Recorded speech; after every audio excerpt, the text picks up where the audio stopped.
नमस्कार, देवभूमि समाचार देख रहे हैं आप। आपके साथ मैं हूं स्वीटी दीक्षित। बुलेटिन की शुरुआत करेंगे महत्वपूर्ण जानकारी के साथ। प्रदेश की अर्थव्यवस्था और रोजगार बढ़ाने के लिए वैश्विक निवेशक सम्मेलन में सरकार ने 2.50 लाख करोड़ के निवेश का लक्ष्य तय किया था। इसके लिए राष्ट्रीय और अंतर्राष्ट्रीय स्तर पर रोड शो कर निवेशकों को उत्तराखंड में निवेश के लिए प्रोत्साहित किया गया, जिसके चलते निवेश के लिए 3,53,000 करोड़ के MOU साइन। सबसे ज्यादा ऊर्जा, इंफ्रास्ट्रक्चर, शिक्षा और हेल्थ में साइन हुए हैं। इसमें 44,000 करोड़ के निवेश की ग्राउंडिंग की गई है।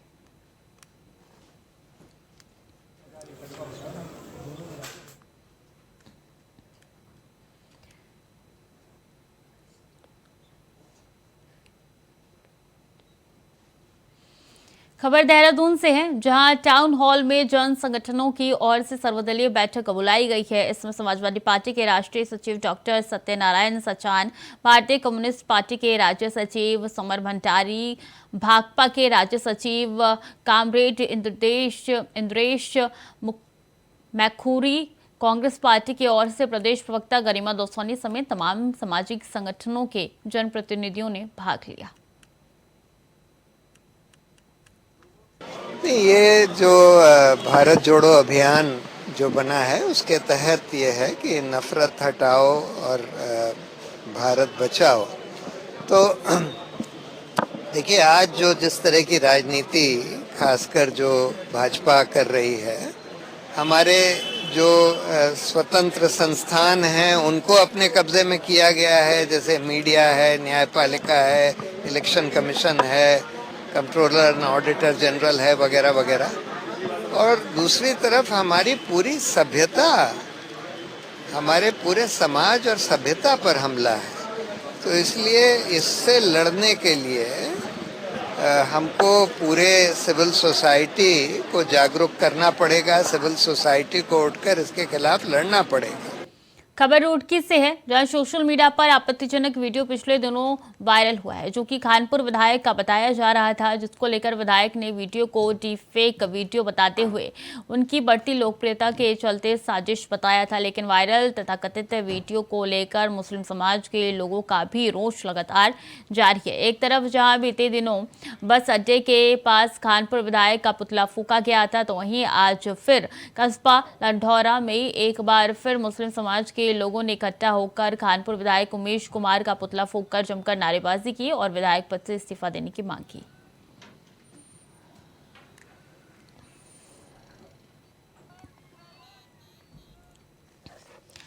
रुड़की में ठेकेदार एसोसिएशन के नेतृत्व में कई दर्जनों ठेकेदारों ने लोक निर्माण विभाग के कार्यालय के गेट पर जमकर प्रदर्शन किया। ठेकेदारों का कहना है कि सहायक अभियंता ने 8 करोड़ रुपए के ठेके अपने ठेकेदारों को देकर बाकी के ठेकेदारों के साथ अन्याय किया है। साथ ही उन्होंने कहा है कि कुछ ऐसे ठेकेदारों को टेंडर दे दिए गए हैं जिनका PWD में रजिस्ट्रेशन भी नहीं है, पर अधिकारियों ने सरकार का दबाव बताकर इन लोगों के टेंडर छोड़ दिए। दर्ज कर लिया। हम कभी ठेकेदार कभी मुकदमा वगैरह नहीं चाहते, लेकिन ये सोनू त्यागी जी द्वारा हमारे पास झूठा मुकदमा दर्ज करा दिया गया। ये मुकदमा कुछ नहीं है, ना लड़ाई तोड़ फोड़ भ्रष्टाचार कुछ नहीं हुआ, इसी भ्रष्टाचार के खिलाफ लड़ाई है।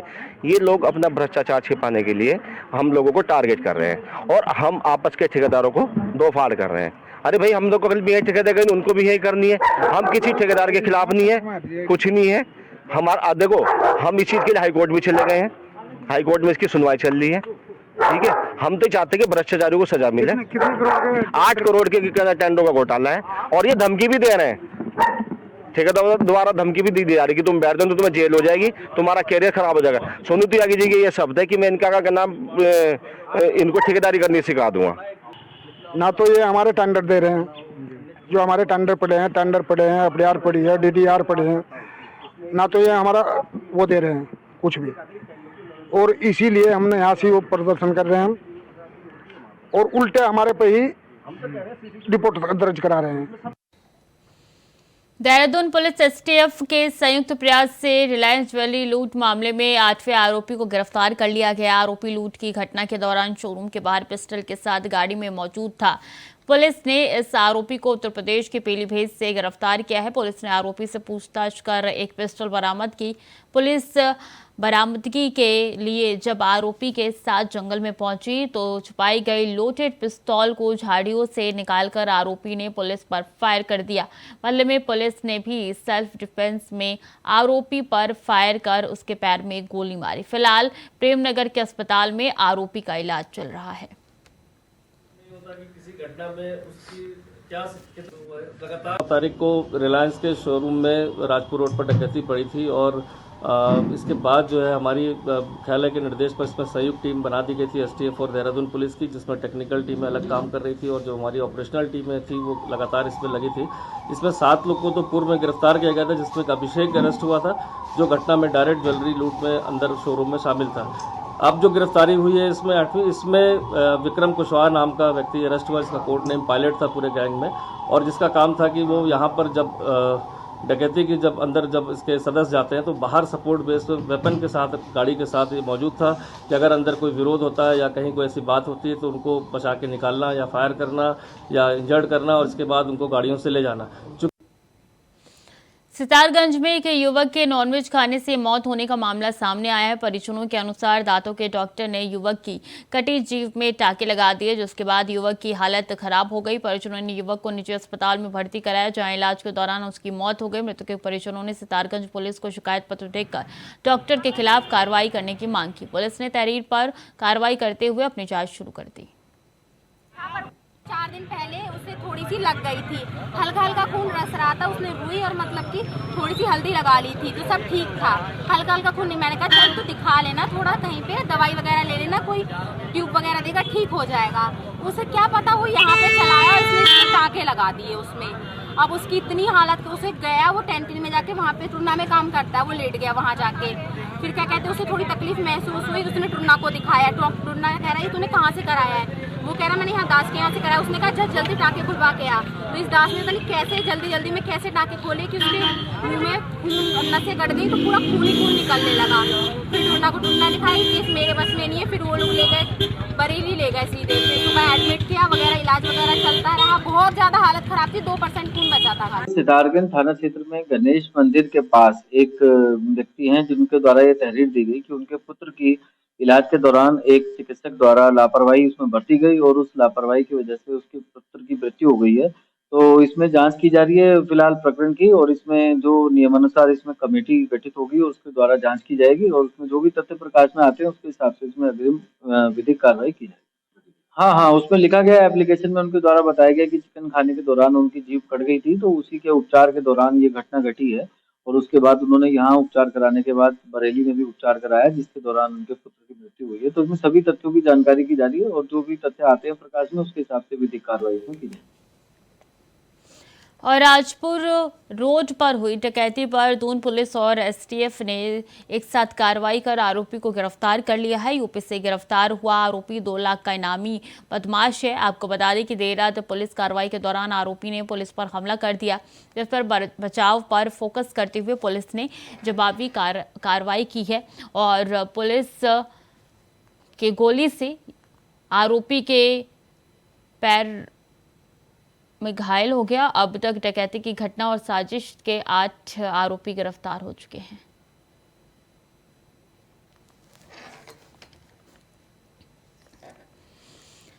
देहरादून में एक कारोबारी की मां के साथ लूटपाट की घटना सामने आई है। महिला के कुंडल लूटने के आरोप में दोनों आरोपियों को गिरफ्तार कर लिया गया है। आरोपी में से एक पहले भी सेक्स रैकेट चलाने के मामले में जेल जा चुका है। पुलिस ने आरोपियों के पास से कुंडल बरामद कर दोनों के न्यायिक अभिरक्षा में जेल भेज दिया है।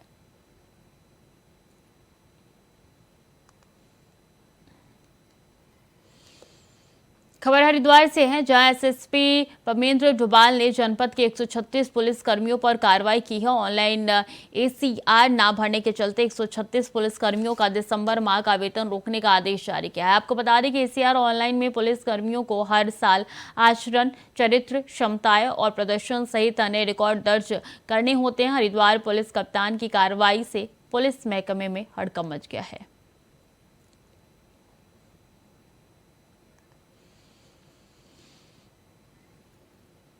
रुड़की में एक 70 वर्षीय बुजुर्ग महिला पर पिटबुल नस्ल के डॉग ने हमला कर दिया।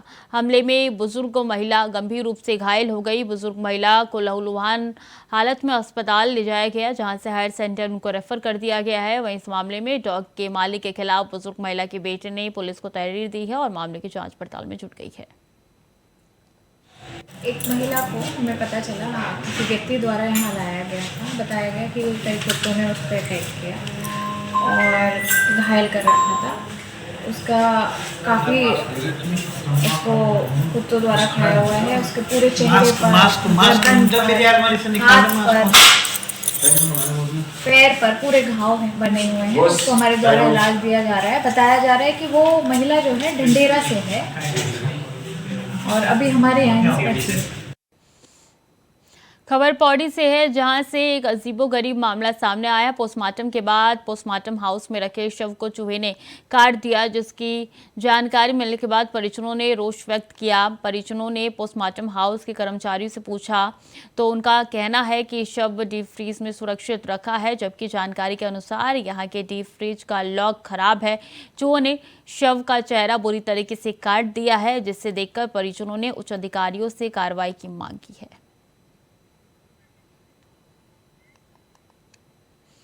वक्त तो चला है छोटे से ब्रेक का, जो लौट रहे हैं।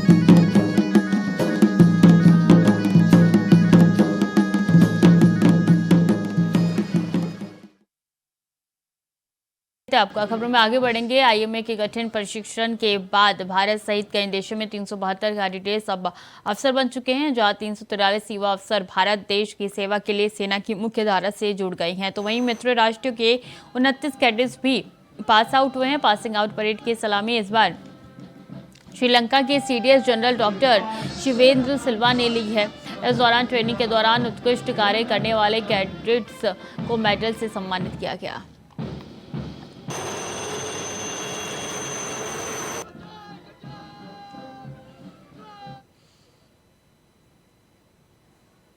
उत्तराखंड में वैश्विक निवेशक सम्मेलन का समापन हो गया। समापन समारोह में सीएम धामी बोले कि प्रधानमंत्री जी और गृह मंत्री जी ने हम पर विश्वास जताया है, उस पर हम खरे उतरेंगे। और सुनिए उन्होंने क्या कुछ कहा है।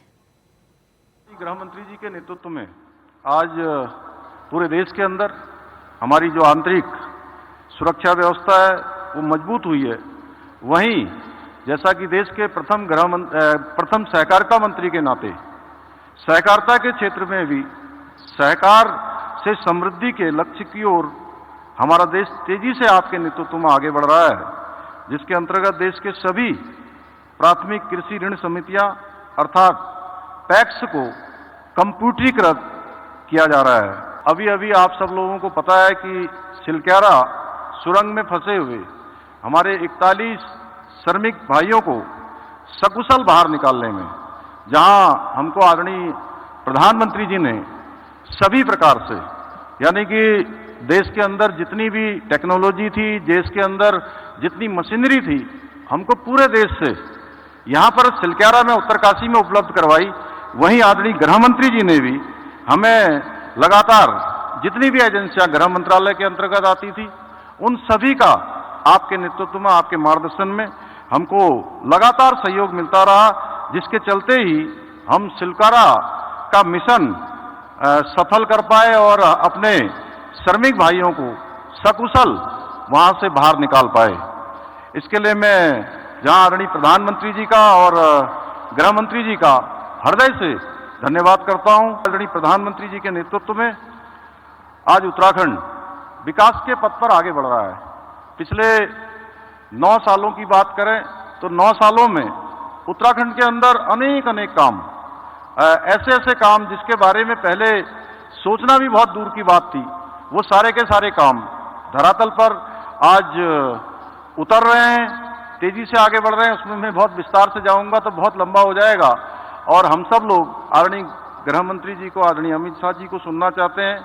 और मैं यही कहना चाहता हूं कि आज जहां उत्तराखंड में सेब, कीवी, मशरूम, श्री अन्न, जड़ी बूटियां आदि के उत्पादन द्वारा हमारे काश्तकार पूरी दुनिया को मेक इन इंडिया का संदेश दे रहे हैं, वहीं प्रदेश के अंदर logistic park, aroma park, pharma तथा electronic manufacturing cluster, Amritsar Kolkata industrial corridor पर बहुत तेज गति से आज काम चल रहा है, बहुत तेजी से इनका निर्माण हो रहा है। जब हम इन्वेस्टर समिट जब हमने प्रस्तावित की थी तो इसको सरल बनाने का काम भी किया है, उनको लिबरल किया है और 27 से अधिक पॉलिसीज को हमने नई रूप से यहाँ पर अमल में लाए हैं।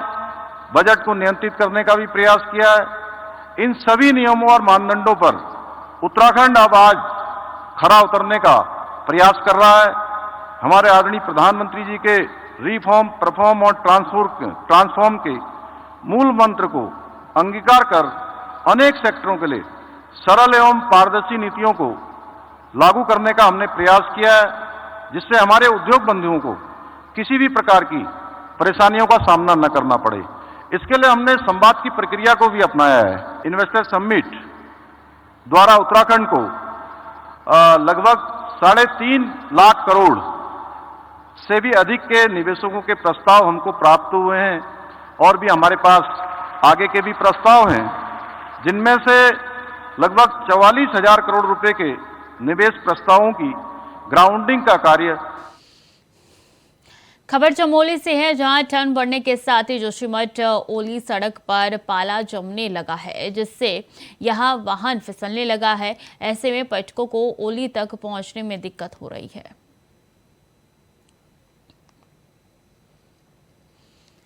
उत्तराखंड में वैश्विक निवेशक सम्मेलन का शुभारंभ प्रधानमंत्री नरेंद्र मोदी ने किया, तो वहीं समापन कार्यक्रम में अमित शाह ने शिरकत की, जहां गृह मंत्री ने कहा है कि ये कुदरत है, देव है, लेकिन मैं इसके साथ ये भी कहूंगा कि यहाँ भ्रष्टाचार मुक्त शासन है, जो कि इन्वेस्टमेंट मुक्त निवेश के लिए भी जरूरी है। वहीं बढ़ते निवेश के लिए मैं पूरे उत्तराखंड प्रशासन को बधाई और शुभकामनाएं देता हूं। और सुनिए उन्होंने क्या कुछ कहा है।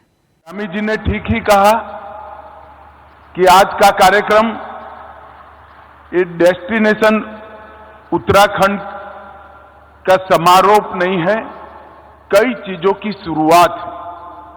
मैं भी मानता हूं, जब ये डेस्टिनेशन उत्तराखंड की परिकल्पना मैं पहले उत्तराखंड आया तब श्री धामी ने मुझे समझाई, तब मेरे मन में भी एक हल्का सा डाउट था, मगर धामी जी बड़े उत्साह से समझा रहे थे, मैं कुछ बोला नहीं।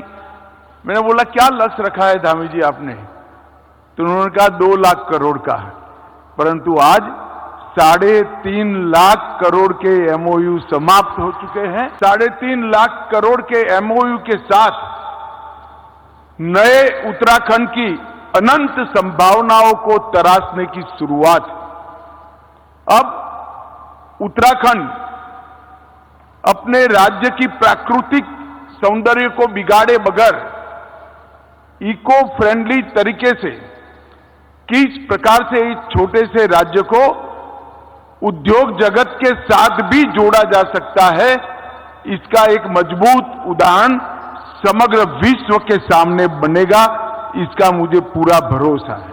हमारे प्रधानमंत्री मोदी जी ने बहुत विश्वास के साथ उत्तराखंड की पहाड़ियों पर आकर कहा कि 21वीं सदी का तीसरा दशक उत्तराखंड का दशक होगा। ये मोदी जी का भरोसा हर उत्तराखंड वासी की धाती है। एक ही स्थान है जहां दैवी शक्ति भी है और डेवलपमेंट भी है, दोनों को साथ में रखने वाला एक ही स्थान है, और धामी जी ने इसके साथ परफॉर्मेंस को भी जोड़ दिया है।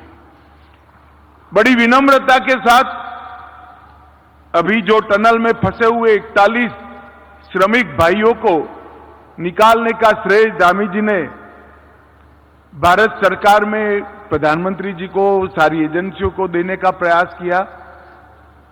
मगर जामी जी मैं आज निसंकोच कहना चाहता हूं कि आपके नेतृत्व के प्रयास ने ही 41 मजदूरों को सकुशल बाहर निकाला है। अटल जी ने उत्तराखंड की स्थापना करी, उसके पीछे उद्देश्य था कि इतने बड़े उत्तर प्रदेश में कहीं ना कहीं उत्तराखंड के विकास को निग्लेक्शन का अनुभव होता था, विकास हो नहीं पाता था। और 2 दशक के सफर के बाद आज मैं कह सकता हूं कि अटल जी ने उत्तराखंड को बनाया था, मोदी जी ने उत्तराखंड को संवारा है और अब मोदी जी के नेतृत्व में उत्तराखंड आगे बढ़ रहा है। डेस्टिनेशन उत्तराखंड के नाम से ग्लोबल इन्वेस्टर समिट हुई। 2 दिन की समिट में 3.5 लाख करोड़ के MOU हुए और आज कई प्रकार की नई शुरुआत उत्तराखंड के अंदर अनंत संभावनाओं को खोलने वाली शुरू हुई है। परंतु आज मैं आपको बताना चाहता हूं कि भारत का विकास जो ये 1 दशक में हुआ है, वो 1 दशक में पूरी दुनिया चकाचौंध हो जाए इस प्रकार से हर एक क्षेत्र में भारत आगे बढ़ा है। इसके पीछे प्रधानमंत्री नरेंद्र मोदी जी का एक दूरदृष्टिपूर्ण नेतृत्व भी है और नेतृत्व की अंतिम छोर तक बातों को फॉलो अप करने की क्षमता भी है। सीएम पुष्कर सिंह धामी देहरादून अस्पताल पहुंचे, जहां उन्होंने स्वतंत्रता संग्राम सेनानी चिंद्रियाल लाल का हाल जाना और साथ ही सीएम ने वहीं डॉक्टर से मिलकर उनके स्वास्थ्य की जानकारी ली। बता दें कि मुख्यमंत्री ने उनके इलाज का खर्चा राज्य सरकार द्वारा उठाने का वादा भी किया, साथ ही बाबा केदार से उनके शीघ्र स्वास्थ्य होने की कामना की।